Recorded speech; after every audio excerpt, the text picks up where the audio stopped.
ഇവനെ ഇന്ന് എൻ്റെ കയ്യിൽ കിട്ടിയിട്ടത് 3-ാമത്തെ ദിവസമാണ്. ഇവനിനി എന്ത് ഷേപ്പായി മാറും എന്നൊന്നും അറിയത്തില്ല. എന്തായാലും വേറെ കുഴപ്പമൊന്നുമില്ല. ആള് ഫുഡൊക്കെ കഴിക്കുന്നുണ്ട്.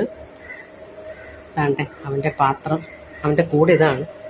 കുറച്ച് നാരങ്ങ ഇല ഇതിലിട്ടിട്ടുണ്ട്, നാരങ്ങയുടെ ഇല വെച്ചിട്ടിട്ടുണ്ട്. ഇതിപ്പോൾ ഇന്ന് 3-ാമത്തെ ദിവസമാണ്. അങ്ങനെ നാരങ്ങയുടെ ഇലയൊക്കെ ഇട്ട് കൊടുത്ത് ഒരു ചെറിയൊരു കമ്പും വെച്ച് അവനെ അതിലിരുത്തിയിട്ടുണ്ട്. ഇവൻ എന്തായി വളരുമെന്ന് നമുക്ക് നോക്കാം കേട്ടോ. ഓക്കെ കൂട്ടുകാരെ. മുകളിൽ ഹോളിട്ട ഒരു പാട്ടയ്ക്കകത്താണ് അവനെ ഇട്ടിരിക്കുന്നത്. അവനിതിനകത്ത് ഇരിപ്പുണ്ട് കണ്ട. ഓക്കേ.